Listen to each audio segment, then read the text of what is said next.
نہایت ہی واجب الاحترام بزرگوں، دوستوں، عزیز ساتھیوں، میں نے آپ کے سامنے قرآن کریم فرقان حمید کی چند آیات سورہ کہف سے، سورہ کہف کی آیت نمبر 45 سے لے کر 49 تک تلاوت کرنے کا شرف حاصل کیا ہے۔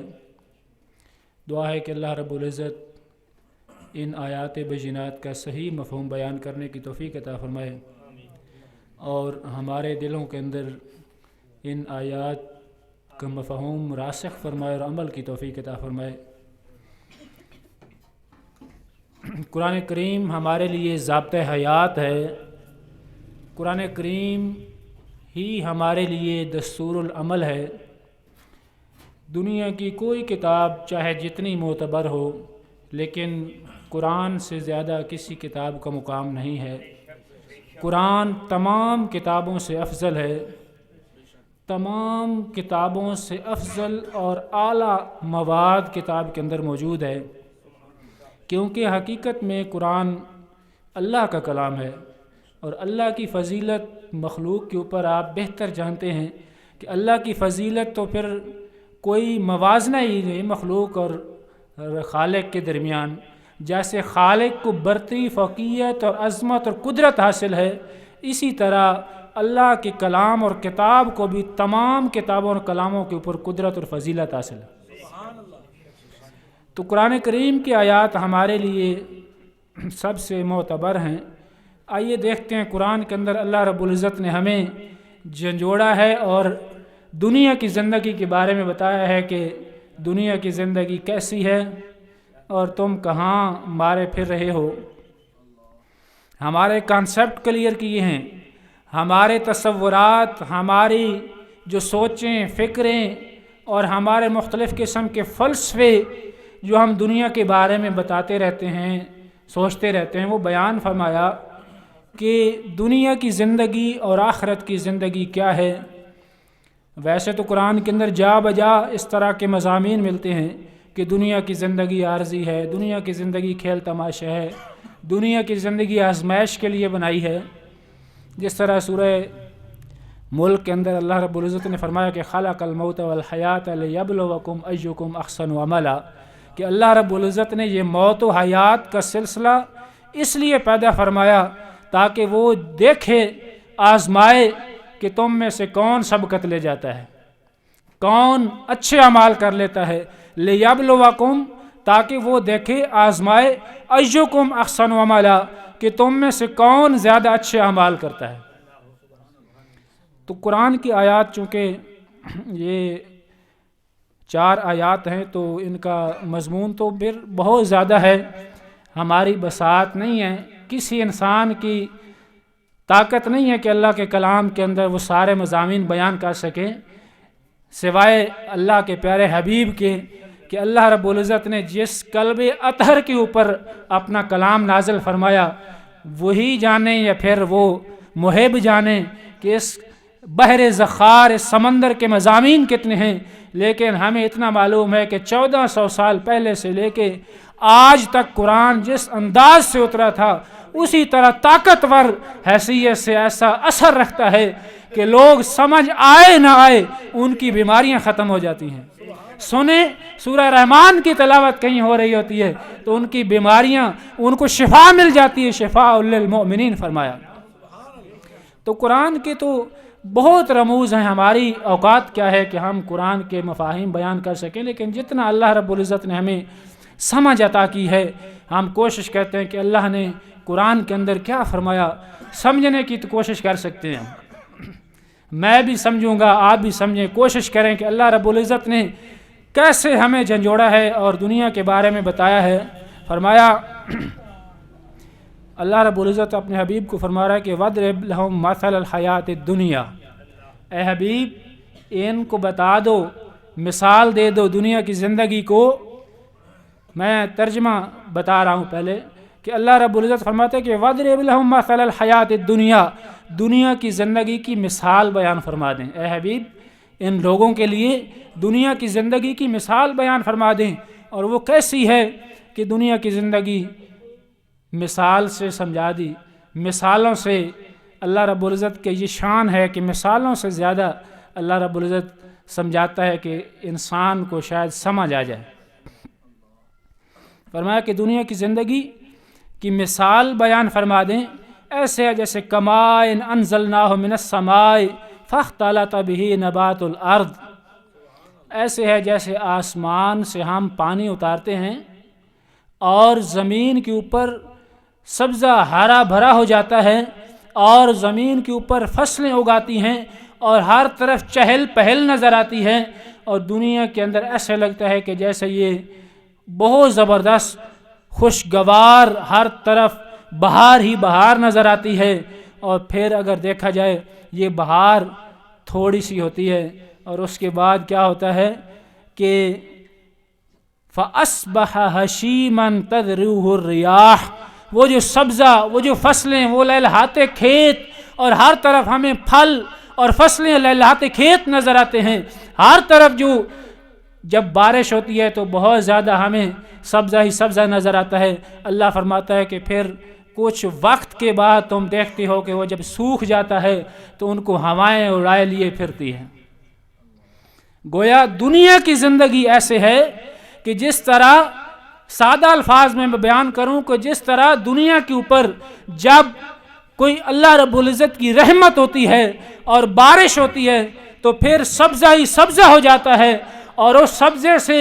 کھیت لہلہاتے ہوئے کھیت نظر آتے ہیں، فصلیں اگاتی ہیں، پھل نظر آتے ہیں، ہمیں بہاریں ہی بہاریں نظر آتی ہیں، اور کچھ وقت کے بعد جب ہر چیز ختم ہو جاتی ہے، خزاں آتی ہے، تو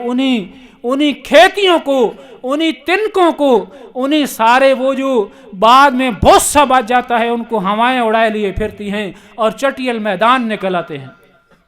فرمایا کہ دنیا کی زندگی بھی ایسے ہی ہے کہ تمہیں یہ سبزہ نظر آ رہا ہے، تمہیں رونقیں نظر آ رہی ہیں، دنیا کے اندر تم دنیا کی رونقوں کے اندر ایسے مگن ہو کہ جیسے بازار سجا ہوا ہے، تمہیں نظر آتا ہے کہ بڑے مزے ہیں، بڑے لطف اندوزیاں ہیں، بڑے دنیا کی ہلچل ہے کہ شاید یہی زندگی ہے اور اسی کے اندر ہم نے گم ہو جانا ہے، لیکن اللہ فرماتا ہے کہ یہ حقیقت نہیں ہے۔ فرمایا کہ حقیقت نہیں ہے، وَكَانَ اللَّهُ عَلَىٰ كُلِّ شَيْءٍ مُقْتَدِرًا، اللہ ہر چیز کے اوپر قدرت رکھتا ہے، ہمیں دنیا کی نعمتیں عطا بھی کرتا ہے اور پھر چھین بھی لیتا ہے، دنیا کو بساتا بھی ہے، آباد بھی کرتا ہے، فصلیں اگاتا بھی ہے اور ختم بھی کر دیتا ہے، ہر چیز کے اوپر اللہ رب العزت کی قدرت ہے۔ فرمایا کہ دنیا کی مثال آگے مزید فرمائی کہ المال والبنون زینت الحیات الدنیا، کہ دو چیزوں کی مثال فرمائی، مال اور بیٹے، دو چیزیں فرمائی کہ المال والبنون، کہ مال اور بیٹے، یہ دو چیزوں کا ذکر فرمایا کہ زینت الحیات الدنیا، یہ دنیا کی زندگی کی زینت ہیں، دنیا کی زیب و زینت ہیں، دنیا کی آرائش ہیں۔ مال اور بیٹے یہ دو چیزیں ایسی ہیں کہ جن کے لیے انسان اپنی ساری زندگی گوا دیتا ہے، کہ مال اکٹھا کرتا رہتا ہے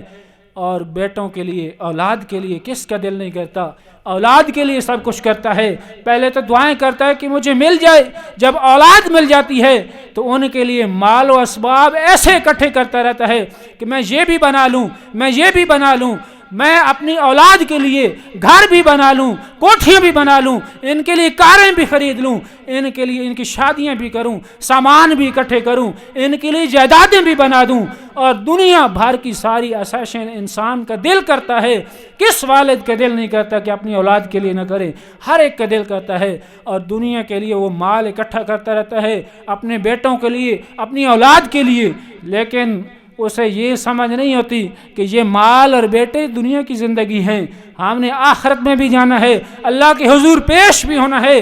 یہ مال و اسباب اکٹھا کرنا کوئی برا نہیں ہے، اگر اللہ کے حکم کے مطابق کیا جائے، رزق حلال کمایا جائے تو یہ کوئی برا نہیں ہے، لیکن اللہ رب العزت فرماتا ہے کہ یہ یاد رکھیے گا کہ یہ ہے دنیا کی زینت، یہ کوئی اتنی بڑی چیز نہیں ہے جس کے لیے انسان مارا مارا پھرتا ہے۔ فرمایا کہ المال والبنون زینت الحیات الدنیا، یہ مال اور بیٹے اور یہ ساری چیزیں جو تمہیں نظر آتی ہیں، مال و اسباب کو اکٹھا کرنے کے لیے اور بیٹوں کے لیے، یہ ساری دنیا کی زندگی ہیں اور دنیا کی زندگی کی آسائش اور آرائش اور زیب و زینت ہیں۔ فرمایا کہ آخرت کے اندر کیا جانا ہے، والباقیات الصالحات خیر عند ربک ثوابا وخیر عملا۔ آخرت کے اندر اللہ کے حضور اگر کوئی چیز لے جاؤ گے تو وہ کیا ہوگا کہ والباقیات الصالحات، باقی رہنے والی چیز اگر کوئی ہے تو الصالحات نیکیاں ہیں، نیک اعمال ہیں، اچھائیاں ہیں، اچھے کام ہیں۔ اگر کوئی صدقہ خیرات کیا ہوگا، کسی کے ساتھ بھلائی کی ہوگی، کسی کی خدمت خلق کی ہوگی، کسی کا دل خوش کیا ہوگا، کسی کی خدمت کی ہوگی، تو یہ دنیا کی زندگی کے اندر رہ کے اگر تم لوگوں نے دنیا کی زندگی کے اندر رہ کے نیکیاں کما لیں، فالباقیات الصالحات، والباقیات الصالحات ہمیشہ رہنے والی چیز جو ہے نا وہ صالحات نیکیاں ہیں، جو خیر عند ربک ثوابا، جو ثواب کے لحاظ سے، اجر کے لحاظ سے، نتیجے کے لحاظ سے اللہ کے نزدیک بہت بہتر ہیں۔ خیر عند ربک، اللہ کے نزدیک ان کا بڑا مقام ہے۔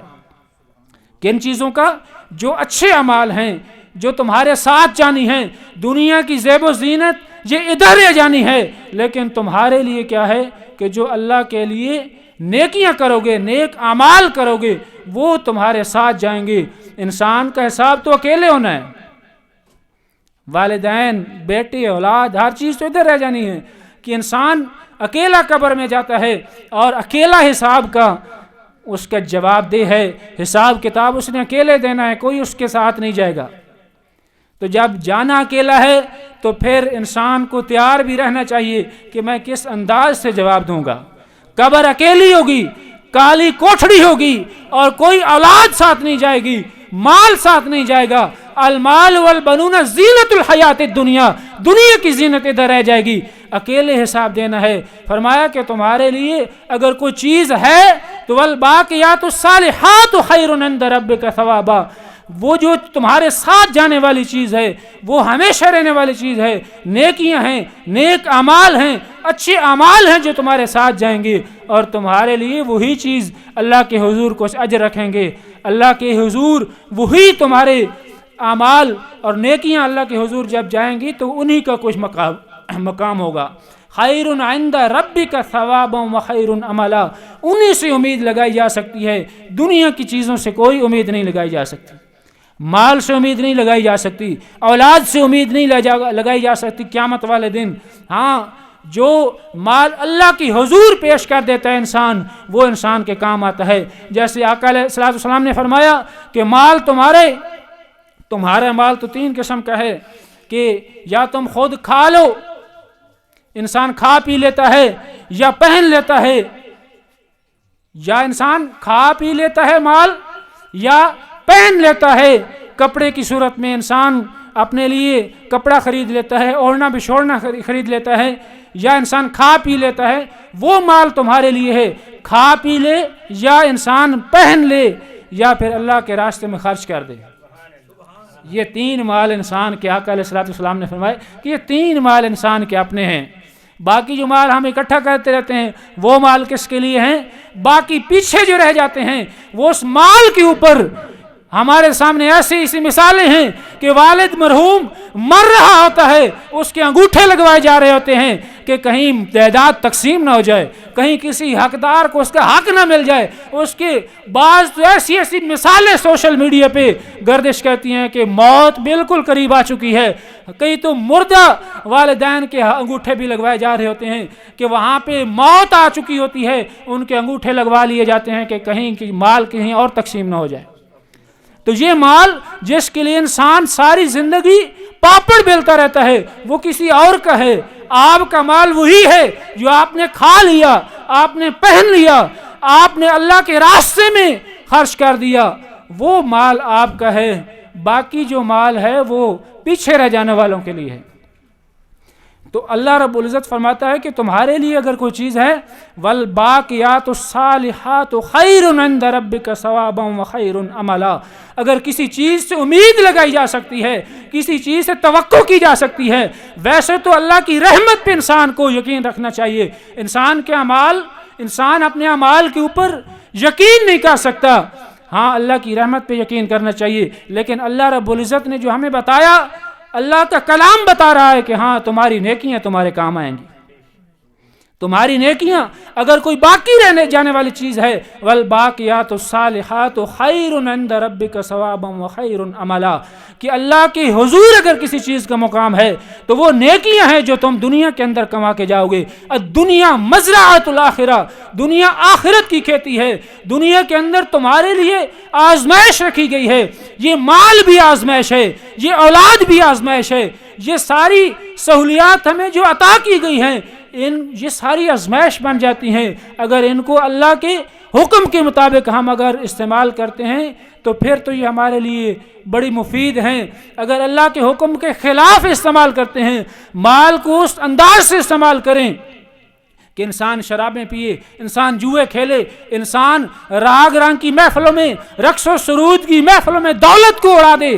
اگر اس طرح کے کاموں میں انسان اپنا مال یہ خرچ کر دے گا تو اس کے لیے وہی مال جس کی زکوٰۃ اس نے نہیں دی لیکن اس نے وہ کنجریوں کے اوپر پھینک دیا اور اس کی زکوٰۃ کسی غریب کو نہ دی. اور ایسے لوگوں کو اگر کوئی غریب چاہے وہ حقدار ہے یا نہیں لیکن وہ اللہ کے نام پہ اگر کوئی مانگ رہا ہے تو وہ کہے تو جیسے لوگ انہیں کہتے ہیں جی معاف کرو، انہیں کہتے ہیں معاف کرو، 10 روپے تک دینے کے لیے تیار نہیں ہیں، اور لیکن اپنا نام اونچا کرنے کے لیے، اپنی ناک اونچی کرنے کے لیے، دنیا کو دکھانے کے لیے ہمارے پاس اتنا پیسہ ہے، ایسے گتھیاں اڑاتے ہیں. اور اڑاتے بھی کس کے اوپر ہیں؟ وہ ناچنے والوں کے اوپر، کنجریوں کے اوپر اڑاتے ہیں تاکہ لوگ کہیں کہ جی بڑا مالدار ہے. اور اس مال کی زکوٰۃ کس نے دینی ہے؟ وہی مال جب انسان کے لیے سانپ بن جائے گا اور انسان کے لیے قبر کے اندر عذاب بن جائے گا، اور جب ان کے لیے کہا جائے کہ ھذا ما کنزتم لانفسکم، یہ ہے وہ مال جن کو تم اپنے لیے اکٹھا کرتے رہے. دنیا کے اندر جو اکٹھا انسان کرتا رہتا ہے وہ جب ان کے لیے داغا جائے گا، ان کی پیشانیوں کو داغا جائے گا، ان کے پہلوؤں کو داغا جائے گا، ان کی پیٹھوں کو داغا جائے گا. اللہ رب العزت نے قرآن کے اندر فرمایا یہی مال ان کے لیے وبال بن جائے گا. جس کی زکوٰۃ، جس کا حق ادا نہیں کریں گے تو وہ المال والبنون زینت الحیات الدنیا، یہ دنیا کی زندگی کی زینت ہیں. والباقیات الصالحات خیر عند ربک ثوابا وخیر عملا. اور فرمایا کہ وَيَوْمَ نُسَيِّرُ الْجِبَالَ وَتَرَى الْأَرْضَ بَارِزَةً، وہ وقت فرمایا جا رہا ہے کہ وہ قیامت کا دن کیسا ہوگا. قیامت کا دن کیسا ہوگا؟ وَيَوْمَ نُسَيِّرُ الْجِبَالَ، کہ ہم جس دن پہاڑوں کو چلائیں گے، ہم پہاڑوں کو چلائیں گے. حدیث میں آتا ہے، قرآن کے اندر ایک جگہ دوسرے مقام پہ آتا ہے کہ پہاڑ ایسے بادلوں کی طرح اڑتے ہوئے نظر آئیں گے. یوم تکون الجبال کالعہن المنفوش فرمایا. اور ایک مقام پہ فرمایا کہ پہاڑ ایسے ہوں گے جیسے دھنکی ہوئی اون ہوتی ہے، روئی، اون اور روئی جو بالکل جس کو ڈالا جاتا ہے اس بیلنے کے اندر اور اس کو دھنکی روئی اڑتی پھرتی ہے، بالکل ہلکی پھلکی ہوتی ہے. فرمایا کہ پہاڑ ایسے اڑتے ہوئے نظر آئیں گے، ان کے ایسے ٹکڑے اور ایسے وہ ہلکے ہو جائیں گے کہ وہ پہاڑ اڑتے ہوئے نظر آئیں گے. فرمایا کہ یوم نسیر الجبال، پہاڑوں کو ہم چلا دیں گے اس دن. وتری الارض بارزہ وحشرناہم فلم نغادر منہم احدا، اور اس دن زمین کو تو دیکھے گا. وتری الارض بارزہ، زمین کو چٹیل میدان تم دیکھو گے، زمین کے اوپر پہاڑ بھی اٹھ جائیں گے، اڑنے لگیں گے، زمین کے اوپر سبزہ بھی ختم ہو جائے گا، درخت بھی ختم ہو جائیں گے، زمین کی حالت ایسے چٹیل میدان کی طرح ہو جائے گی اور کوئی چیز نظر نہیں آئے گی. ایک چٹیل میدان جیسے ہوتا ہے، اللہ فرماتا ہے کہ ہم زمین کو ایسا کر دیں گے. وتری الارض بارزہ، تم زمین کو چٹیل میدان کی طرح دیکھو گے. وحشرناہم، اور ہم ان کو اکٹھا کریں گے، ان کا حشر کریں گے، ان کو اکٹھا کریں گے. فلم نغادر منہم احدا، یہ لوگ جو انکار کرتے ہیں، اللہ کی آیات کا انکار کرتے ہیں، آخرت کا انکار کرتے ہیں، قبر کے عذاب کا انکار کرتے ہیں اور یوم آخرت اور یوم حساب کتاب کا انکار کرتے ہیں، فرمایا کہ ہم ان کو اکٹھا کریں گے. اللہ رب العزت ایک دھمکی امیز انداز کے اندر فرما رہا ہے کہ میں رب ذوالجلال ہو کر فرما رہا ہوں کہ ہم ان کو اکٹھا کریں گے، وحشرناہم فلم نغادر منہم احدا، ان کو اکٹھا کریں گے اور کسی کو بھی نہیں چھوڑیں گے، فلم نغادر منہم احدا، کسی ایک کو بھی نہیں چھوڑیں گے۔ اور وہ کیسا لمحہ ہوگا کہ جب حضرت آدم علیہ السلام سے لے کے آخری انسان تک تمام انسانوں کو اکٹھا کر لیا جائے گا، اور وہ علماء فرماتے ہیں کہ تمام انسانوں کو اکٹھا کیا جائے گا جس طرح عالم ارواح کے اندر اللہ رب العزت نے تمام مخلوق کو، تمام ارواح کو پیدا فرما کے فرمایا الست بربکم، کیا میں تمہارا رب نہیں ہوں؟ تو تمام ارواح نے عرض کی تھی قالوا بلا، اے باری تعالیٰ تو ہمارا رب ہے، کیوں نہیں، تو ہمارا رب ہے۔ ہر ایک روح نے وہاں پہ اقرار کیا ہوا تھا، اور پھر جب دنیا کے اندر آیا رب کو بھول گیا تو پھر اللہ رب العزت فرماتا ہے قیامت کا دن بھی میں نے رکھا ہے، پھر ہم سب کو اکٹھا کریں گے، وحشرناہم، ہم سب کو اکٹھا کریں گے، فلم نغادر منہم احدا، اور کسی کو بھی نہیں چھوڑیں گے، سب کو لے کے آئیں گے۔ اور جب سب کو لے کے آئیں گے آگے کیسا منظر اللہ رب العزت بیان فرما رہا ہے، وَعُرِضُوا عَلَىٰ رَبِّكَ صَفًّا، ان سب کو اپنے رب کے حضور قطاروں کے اندر پیش کیا جائے گا۔ وَعُرِضُوا عَلَىٰ رَبِّكَ صَفًّا، صف کی شکل میں، صف کی شکل میں، قطاروں کی شکل میں، پورے ڈسپلن کے ساتھ رب کے حضور پیش کیا جائے گا۔ آج تم دیکھتے ہو کسی مجرم کو عدالت کے اندر، دنیا کی عدالت کے اندر جہاں پہ انصاف بھی ملنا مشکل ہے، بڑے بکے ہوئے جج جہاں پہ بیٹھے ہوتے ہیں، وہاں پہ بھی لوگوں کو کیسے مجرموں کو پیش کیا جاتا ہے، آگے بھی پولیس ہے جی، پیچھے بھی پولیس ہے، اور ان کو بڑے ترتیب سے، بڑے پروٹوکول کے ساتھ، وہاں پہ بڑی سیکورٹی کے ساتھ پیش کیا جاتا ہے۔ اور وہ عدالت کیسی ہوگی جس کا جج منصف اعلیٰ رب ذوالجلال ہوگا، اور وہ فرماتا ہے وَعُرِضُوا عَلَىٰ رَبِّكَ صَفًّا، اور تمہارے رب کے حضور سب کو صف در صف پیش کیا جائے گا، کسی کو بھی نہیں چھوڑا جائے گا۔ جس انسان نے دنیا کے اندر ایک لمحہ بھی اگر کسی نے سانس لیا ہے، اور ایک لمحہ بھی وہ دنیا کے اندر آ چکا ہے، اور عالم ارواح کے اندر جس کو رب ذوالجلال نے پیدا کیا ہے، ہر انسان کو اس دن اٹھایا جائے گا، وَعُرِضُوا عَلَىٰ رَبِّكَ صَفًّا، ہر ایک کو اللہ کے حضور قطار کی شکل میں پیش کیا جائے گا۔ اللہ فرماتے ہیں لَقَدْ جِئْتُمُونَا كَمَا خَلَقْنَاكُمْ أَوَّلَ مَرَّةٍ، اللہ رب العزت فرمائے گا اس دن تمہیں اللہ رب العزت فرمائے گا کہ تم آ نہیں گے، جیسے انسان کسی کو کہے نا کہ تو واپس آ، ویسے وقت اگر دوبارہ وہ آ جائے تو کہتا ہے آ نہیں گے ہوں واپس۔ اللہ فرماتا ہے لَقَدْ جِئْتُمُونَا، تم آ نہیں گے میرے پاس، کما خلقناکم اول مرہ، جیسے تمہیں میں نے پہلے دن پیدا کیا تھا۔ تم دنیا کے اندر، دنیا کی رنگ رلیوں کے اندر، رنگینیوں کے اندر رب ذوالجلال کو تم نے بھلا دیا تھا، میری آیات کو بھلا دیا تھا، مجھے رب ذوالجلال کو بھلا کر دنیا بناتا رہا۔ المال والبنون، دنیا کی مال اور دولت اور بیٹوں کے پیچھے پڑا رہا، اولادیں بناتا رہا، جائیدادیں بناتا رہا، رب ذوالجلال کو بھلا دیا۔ لقد جئتمونا کما خلقناکم اول مرہ، تم آ نہیں گئے میرے پاس جیسے میں نے تمہیں پہلے دن پیدا کیا تھا۔ اور فرمایا بل زعمتم ان لن نجعل لکم موعدا، تم تو یہ گمان کرتے تھے، دلوں کے اندر، ذہنوں کے اندر یہ گمان کرتے تھے کہ ہم تمہیں نہیں بلائیں گے، تمہیں یہ گمان تھا، تم بھول گئے تھے کہ لن نجعل لکم موعدا، تم یہ بھول گئے تھے کہ ہم تمہیں کسی وعدے کے دن، قیامت والے دن، حساب کتاب کے لیے نہیں بلائیں گے، تم یہ بھول گئے تھے۔ ووضع الکتاب، یہ ہے ہمارے اعمال کی وہ بات کہ انسان جو آج کل بڑا آسان ہے اس فلسفے کو سمجھنا، لوگ انکار کر دیتے ہیں جی وہ کیسے لکھا جا رہا ہے، انسانوں کے نامہ اعمال کو کیسے لکھا جا رہا ہے۔ آئیے قرآن بتاتا ہے، اور آج کل کمپیوٹرائز دور کے اندر، اس ٹیکنالوجی کے دور کے اندر، یہ آرٹیفیشل ٹیکنالوجی اور مختلف قسم کی دنیا کی جو مختلف ایجادات بڑھ چکی ہیں، ان کی مثالوں سے سمجھنا بڑا آسان ہے کہ دنیا بھر کا ریکارڈ اگر امریکہ گوگل کے اوپر رکھ سکتا ہے، ہم کہتے ہیں نا گوگل کے اوپر ریکارڈ ہے، وہ گوگل کو پاکستان میں ہے، وہ گوگل بڑے بڑے انہوں نے سسٹم لگائے ہوئے ہیں جو ہمارے سارا ریکارڈ جو ہے نا امریکہ کے پاس ہے، ہم کہتے ہیں گوگل کے اوپر سیو کر دیا ہے بس اب ریکارڈ محفوظ ہو گیا ہے، یہ تو امریکہ کا ریکارڈ بنایا ہوا ہے، اور اللہ رب العزت کی ریکارڈ کے اوپر کیوں شک کرتے ہو؟